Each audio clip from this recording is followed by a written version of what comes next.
How's it going, everyone? It is I, Anime Outlet, and this is part 6 of What If Deku Had Sans Powers. And now, let's begin. A hand pops out of the pile of bones as weird gray goo starts coming out of the fingers. It then goes towards the League of Villains who are being tied up by some of the heroes behind Zuko. As they then fall through this goop as if it's some sort of portal, disappearing.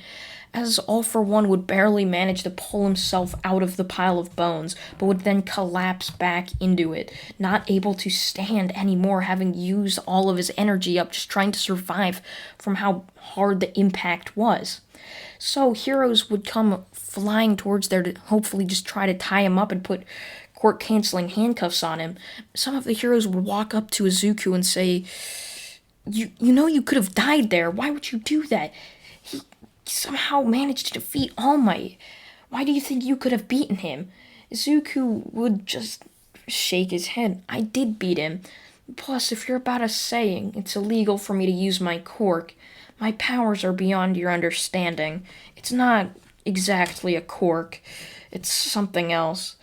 Anyways, do you where I could find Nezu, the principal at UA? I wish to speak with him.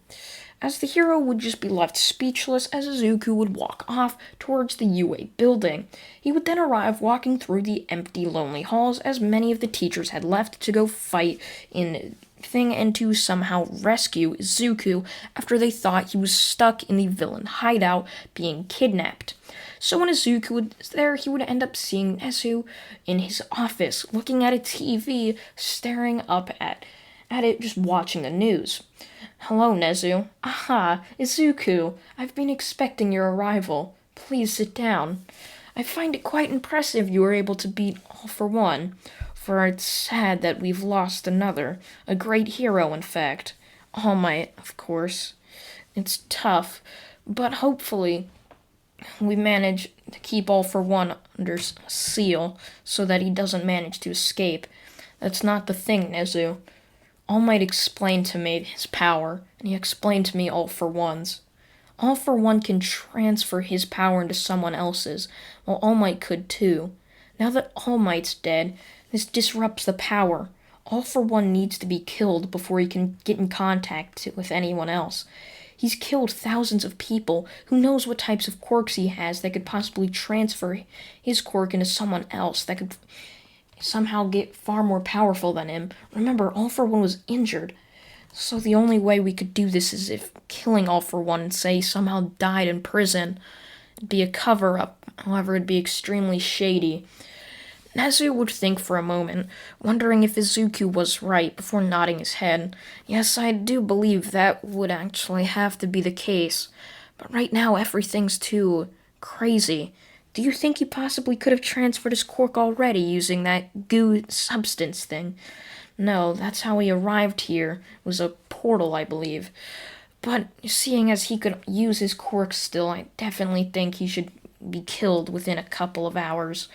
Nezu would nod his head before ringing his phone, hopefully trying to get in some connections so that he can do what Izuku had told of him. How All For One was too dangerous to be kept alive. He needed to be offed, and that was the only way the world was going to sustain the peace that it had received when All For One was defeated. So Izuku would then see Nezu put down his phone before thinking for a moment. So you said we need a freak accident, right?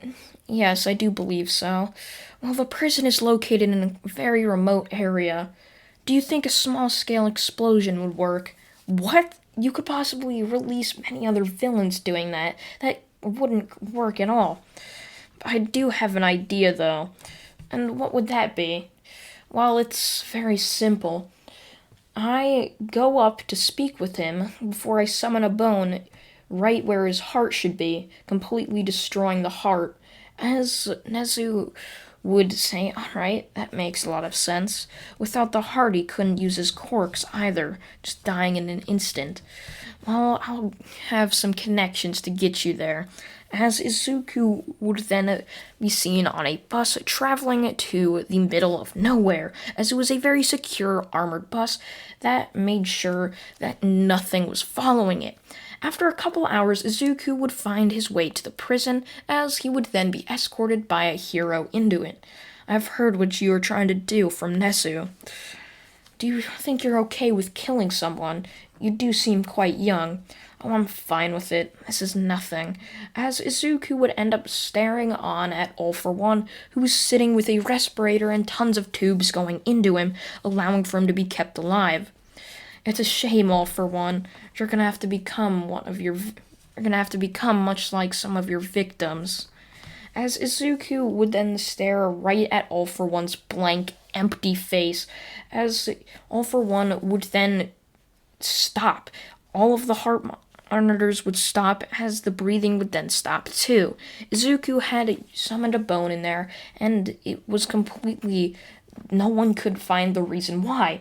As All For One died, many people, especially doctors, would come rushing in, wondering what could have happened, as there laid the deceased corpse of All For One, as they would then begin an autopsy, where they would of course find a bone right where the heart was, and it had completely just been destroyed.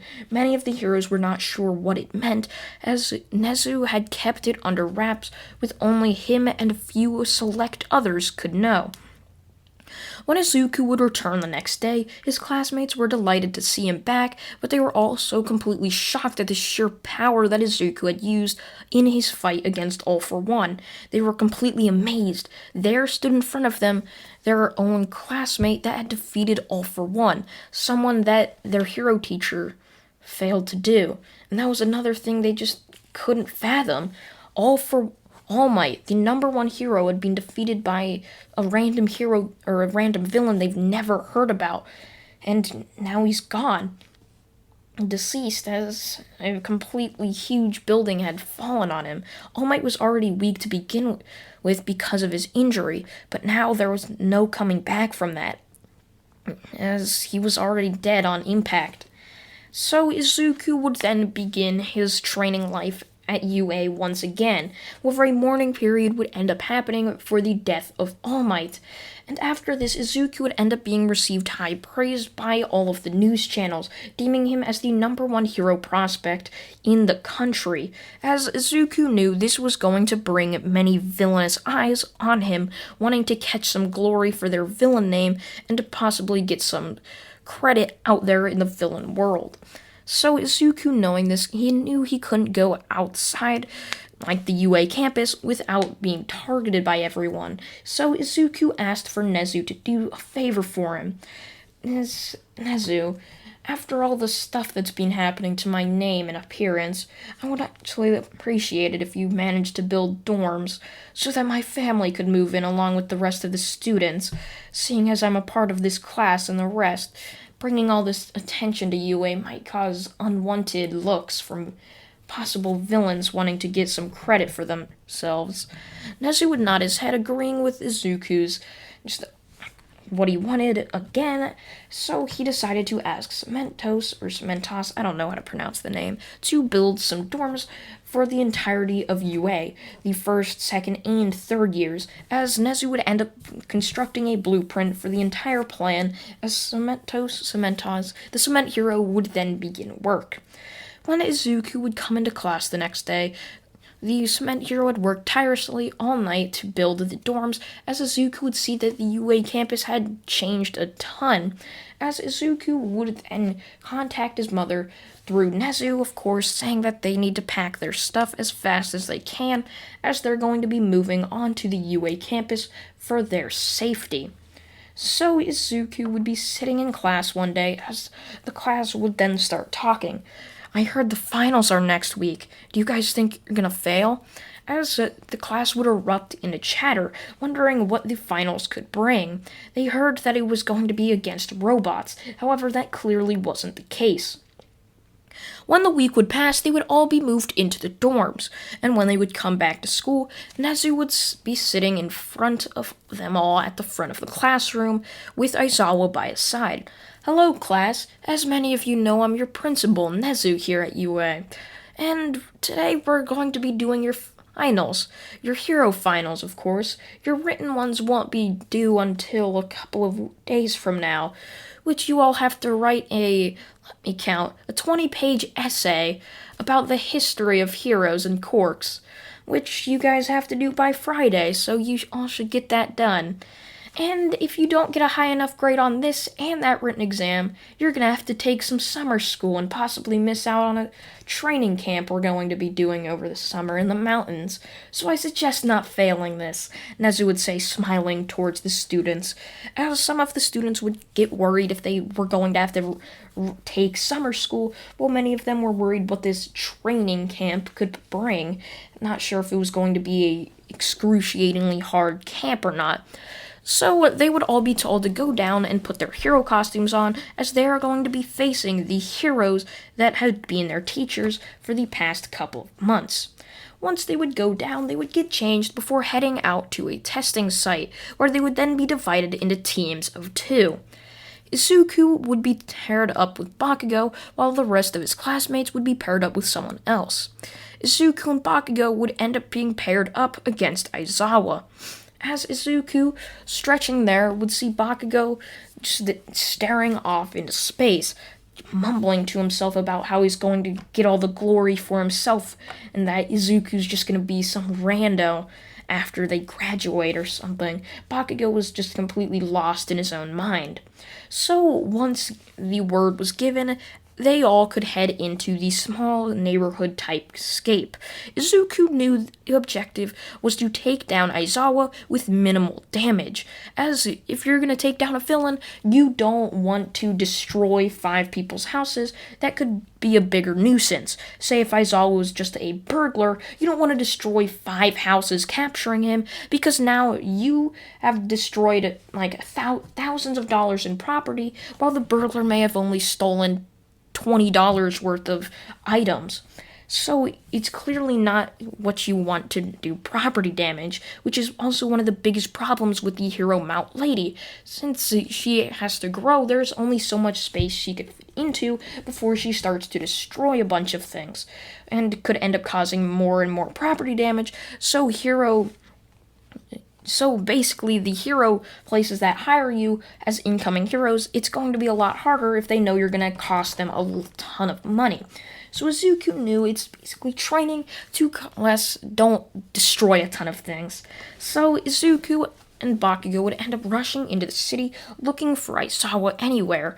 Izuku decided to get a higher up vantage point where he could look on over the entire cityscape, where he would end up seeing Aizawa hopping across the rooftops, as he would then see Bakugo hold onto the ground before exploding off of it, creating a small crater into the road.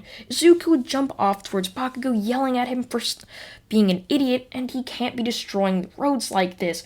One of the main objectives they're being graded on is to not destroy property, and if you're going to destroy property, they're going to fail. So Izuku would end up telling Bakugo this, but he would only speed up faster. One of the things Nezu had instilled in their minds was that if you get over $10,000 in property damage, you automatically fail and have to take summer school. So with Bakugo having destroyed the road, it was already at around, let's say, $5,000 in property damage. So Izuku now had to deal with Bakugo not being able to destroy anything else. So Izuku, jumping along, would end up seeing Bakugo in front of him, jumping towards Aizawa, where Aizawa would dodge, erasing Bakugo's quirk, as he would then slam into a wall at a house, completely destroying the wall at how fast speeds he was going. As Izuku would end up looking over at the electronical billboard that was over the city, where he would end up seeing their price marker go up a little bit, as he was now at $9,000, 1,000 away from completely failing them. Izuku would jump towards Bakugo before knocking him out by bonking him on the head with a bone, before tying Bakugo up, setting him against the wall. Aizawa would ask why Izuku had done this, before pointing back at the billboard that was over them, saying that if Bakugo had destroyed anything else, they probably would have failed. As Aizawa would just laugh, not even turning around, knowing if he would, Izuku would probably take advantage of that. So Izuku would then crack his knuckles before jumping right at Aizawa, who Aizawa would then do the same, erasing Izuku's quirk, trying to use his scarf to capture Izuku. However, this wouldn't work. Izuku would appear from right behind Aizawa before almost hitting him on the head, before Aizawa was able to dodge this. How the hell did you get over there? I thought I erased your quirk. I guess you don't know what my power is, Aizawa, because it's clearly not a quirk at all. As Izuku would then appear from right behind Aizawa again, hitting the back of his neck as if it was a baseball, which caused Aizawa's head to crack back before he would then fall down onto the ground. Izuku would then tie up Aizawa, giving him and Bakugo the victory. However, since Bakugo had done nothing productive, Nezu had decided to fail him, giving him summer school, as many of the class would just laugh at this. Bakugo's ego and personality had basically cost him the win. If he would have just teamed up with Izuku like Izuku had asked, he possibly wouldn't have to be taking the summer school at all. So Izuku would then be told he can go, as the rest of his classmates had already finished already, as they were now beginning their way back to the locker rooms to get changed. Izuku would do this as well, as he would then get changed and head back to the dorms. Once back there, Izuku would start to stretch out, knowing that today was a great day, as he was able to pass the final exams and was able to now go in and try to get his just quirk license, as that was the main thing that their final exams were to judge them on, to see if they were ready to face up against second and third years from other schools in the quirk licensing exams. However, they weren't going to be doing that just yet, as they had still to do the summer training camp before they were going to do that. So Izuku would go back to the dorms, as he was already there now, sitting in his room, chilling, before he would then just hop out of his window, jumping onto the roof of the dorms before exiting the UA campus. Izuku had wanted to hunt down the final remnants of the League of Villains, not wanting any of them to survive, because Izuku knew they are still going to be trying to attack UA at all costs, trying to beat them, as Izuku would hunt down them for weeks, trying to find them, as Izuku would finally end up finding them, or one of them, in a back alley. This, of course, would be Toga, with a knife in hand, slashing it up and down the walls, just creating crisscross patterns all over it, as Toga was just going crazy, while not really doing anything but slashing the wall up and down. As Izuku would jump down before smiling. You are quite the new member to the League of Villains, but still a member, so I guess I'm gonna have to stop you from continuing. Or you can join me in finally offing the League of Villains. Toga would end up turning to face Izuku before realizing who it was. Oh, I know you. You're that one weird kid that was there before we even arrived. You say join you, huh? What's in it for me then? As Izuku would just stare at her. Well, I could possibly get you into UA, but I'm not quite sure about that. I'd have to pull some strings. You'd also possibly have to change your villainous attitude.